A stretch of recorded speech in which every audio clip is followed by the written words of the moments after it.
আসসালামু আলাইকুম সকলকে আবারও স্বাগত জানাচ্ছি আমার ইংলিশ ক্লাস ন্যারেশনের আজকে আরেকটি গুরুত্বপূর্ণ ক্লাস ইন্টারোগেটিভ সেন্টেন্সকে কিভাবে ডাইরেক্ট ন্যারেশন থেকে ইনডাইরেক্ট ন্যারেশন করব সেই পর্বেরই একটি ক্লাস শুরু করব।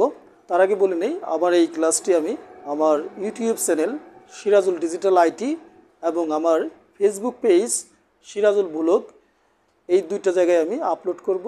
সকলকে আমার এই ক্লাস দেখার জন্য আমন্ত্রণ জানাচ্ছি। আমার প্রিয় ইন্টারোগেটিভ সেন্টেন্সকে ডিরেক্ট থেকে ইনডাইরেক্ট করার নিয়ম আজকে আমরা জানব। প্রথমত আমাদের যে জিনিসটা জানতে হবে, ইন্টারোগেটিভ সেন্টেন্সের ন্যারেশন ডিরেক্ট থেকে ইনডাইরেক্ট করতে হলে প্রথমত আমাদেরকে রিপোর্টিং ভার্বটা আস্ক বা ইনকোয়ার দ্বারা পরিবর্তন করতে হবে এবং তারপর যেটা করতে হবে, রিপোর্টেড স্পিচের যে অংশটুকু আছে সেটা ইন্টারোগেটিভ থেকে অ্যাসার্টিভ সেন্টেন্সে পরিণত হয়ে যাবে। চলুন শুরু করি প্রথমে আজকের ক্লাস। দেখা যাক, এখানে আমরা দেখতে পাচ্ছি যে he said to me are you ill. তাহলে রিপোর্টিং ভার্বের অংশটুকু আছে পাস্ট ইনডিফিনিট টেন্সে, আর রিপোর্টেড স্পিচের অংশটুকু দেখা যাচ্ছে যে এটা ইন্টারোগেটিভ সেন্টেন্স আছে। তাহলে প্রথমে আমাদেরকে এই রিপোর্টিং ভার্বটা কি করতে হবে, আজকে পরিণত করতে হবে এবং তারপরে আমাদের কি করতে হবে, রিপোর্টেড স্পিচের পূর্বে আমাদেরকে একটা কনজাংশন আনতে হবে, সেটা আমাদেরকে ইফ অথবা হুয়েদার। আমরা যে কোনো একটা দিয়ে করতে পারি, আমরা ইফ দিয়েই করবো। এখানে শুরু করি, হি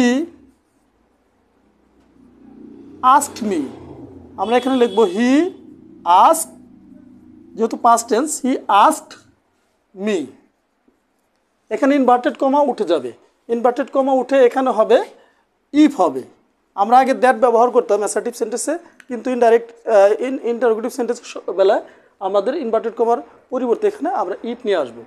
এখন আমরা ইন্টারোগেটিভ সেন্টেন্সটা কীভাবে বুঝলাম, যখন নাকি অক্সিলারি ভার্বগুলো সেন্টেন্সের শুরুতে থাকবে, সাবজেক্ট পরে থাকবে, তখন সেটি ইন্টারোগেটিভ সেন্টেন্স হবে এবং শেষে প্রশ্নবোধক চিহ্ন থাকবে। আমাদের এখন ডিরেক্ট থেকে ইনডাইরেক্ট করার পরে আমাদের এখানে আর প্রশ্নবোধক চিহ্নটা থাকবে না, অ্যাসার্টিভ সেন্টেন্সে রূপান্তরিত হবে সেন্টেন্সটি। এখন আমরা এখানে সাবজেক্ট আছে সেকেন্ড পারসন। আমরা কিন্তু ইতিমধ্যে জেনেছি, যদি রিপোর্টেড স্পিচে সেকেন্ড পারসন থাকে তাহলে এটা ইনডাইরেক্ট করার সময় রিপোর্টিং ভার্বের অবজেক্ট যিনি থাকবে তার সাথে এটা পরিবর্তিত হবে। তাহলে ইউ কী হবে, মিকে ধরবে। মিকে ধরলে এখানে যেহেতু আমাদের সাবজেক্টিভ ফর্ম দরকার, এখানে আছে অবজেক্টিভ ফর্ম, আমরা আই এখানে নিয়ে আসবো। আই, এখানে আর আছে, এখানে আছে পাস্ট ইনডিফিনিট, তাহলে আমার হয়ে যাবে এখানে হবে ওয়াজ। ওয়াজ হবে আর এর শেষে ইন, আর ইন্টারোগেটিভ চিহ্ন উঠে যাবে। তাহলে কি হলো, he asked me if I was ill. প্রথমটা জিজ্ঞেস করছিল যে সে আমাকে বললো আর ইউ ইল, তুমি কি অসুস্থ। দ্বিতীয়বার আমাদের ইনডাইরেক্ট করার সময় কি হলো, he asked me if I was ill. সে আমাকে জানতে চাইলো আমার কাছে যে আমি অসুস্থ ছিলাম কিনা। এর পরবর্তীতে আমরা ইনডাইরেক্ট ন্যারেশন করব। পরেরটা দেখি, পরের রুলটা, পরেরটা একই রকমই। He said to me do you know me. Do you know me, এখানে আমরা রিপোর্টিং ভার্বের এখানে কি লিখবো, he asked me. He asked me. তারপরে এখানে ইফ দেব অবশ্যই, মির পরে আমরা কি দেব, if. Do you know me interrogative sentence আছে, তাহলে আমার সাবজেক্ট আছে কি, এখানে ইউ আছে। ইউ এখন আমাদের সেকেন্ড পারসন আছে, আমরা ইউ কাকে দ্বারা, রিপোর্টিং ভার্বের অবজেক্ট দ্বারা পরিবর্তিত হবে। অবজেক্ট আছে কি, মি। ফার্স্ট পারসন আছে, এখানেও ফার্স্ট পারসন, অবজেক্টের পরিবর্তে এখানে হবে সাবজেক্টিভ ফর্ম।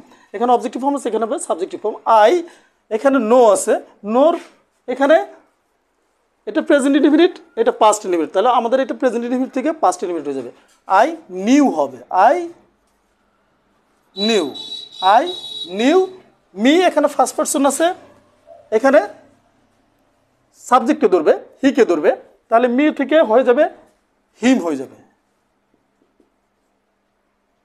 আমরা এখানে ফুল স্টপ দিয়ে দিলাম। তাহলে কি হলো, he asked me if I knew him. সে আমাকে জিজ্ঞাসা করলো আমি তাকে চিনতাম কিনা। আগের বার জিজ্ঞেস করছি তুমি কি আমাকে চিনো। আমি ইনডাইরেক্ট করার সময় কি হয়ে গেল, হি asked me if I knew হিম, আমি কি তাকে চিনতাম কিনা। এরপরে পরেরটা আছে,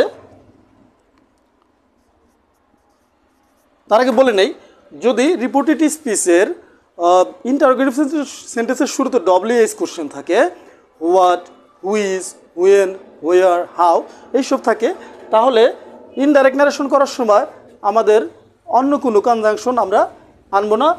এগুলোই আমাদের কি হবে, রিপোর্টেড স্পিচের শুরুতে কনজাংশন হিসেবে ব্যবহৃত হবে।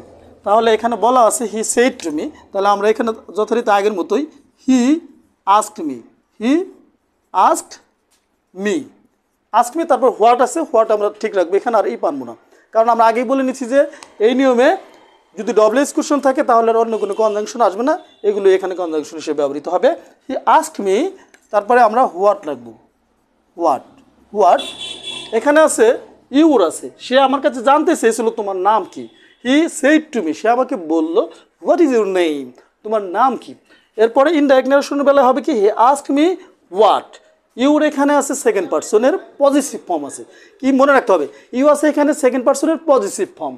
হ্যাঁ, তার মানে তোমার নাম কি, তাহলে এখানে আমার নাম জিজ্ঞেস করছে, ইউর এখানে কাকে ধরবে, রিপোর্টিং ভার্বের অবজেক্টকে ধরবে, মিকে ধরবে, মি এখানে কি হয়ে যাবে, এখানে মাই হয়ে যাবে, যেহেতু পজিটিভ ফর্ম আছে ইউর থেকে, এখানে ইউর যেমন পজিটিভ ফর্ম আছে, মাইকে ধরবে, ফার্স্ট পার্সন আছে, এখানে হবে মাই, হোয়াট মাই, তারপরে নেম, নেম, এরপরে ওয়াজ, সে আমার কাছে আমার নাম জানতে চেয়েছিল। ঠিক আছে, আমরা আরেকটা রুল শিখব।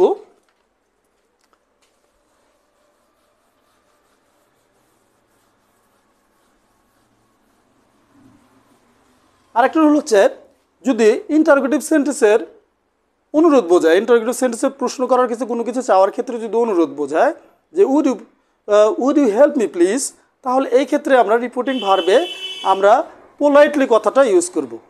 পোলাইটলি কথাটা আমরা রিপোর্টিং ভার্বের পরেই আমরা ইউজ করব। চলে আমরা এরকম একটা নিয়ম দেখে নেই। এখানে কি বলছে, ডাইরেক্ট ন্যারেশন হচ্ছে হি said, he said to me, he said to me, he said to me, would you help me please, would you help me, would you help me please, would you help me please. সে আমাকে কি বলল, যে তুমি কি আমাকে দয়া করে সাহায্য করবে, সে আমাকে বললো যে তুমি কি আমাকে দয়া করে সাহায্য করবে। এইটাকে আমরা ইনডাইরেক্ট করব। ইনডাইরেক্ট করার সময় আমরা কি বলেছি, এর আগে আমি বলেছি যে এটাকে আমরা কি করব, এটাকে আমরা পোলাইটলি ইউজ করব, কারণ আমি এখানে অনুরোধ করেছি যে আমাকে সাহায্য করার জন্য। তাহলে হি আস্কড, আস্কড হবে যথারীতি। তাহলে আমরা কিন্তু যদি এরকম থাকে ইন্টারোগেটিভ সেন্টেন্সে যদি অনুরোধ বোঝায়, তাহলে আমাদের কিন্তু রিপোর্টিং ভার্বের পরে অবশ্যই পোলাইটলি কথাটা ইউজ করতে হবে।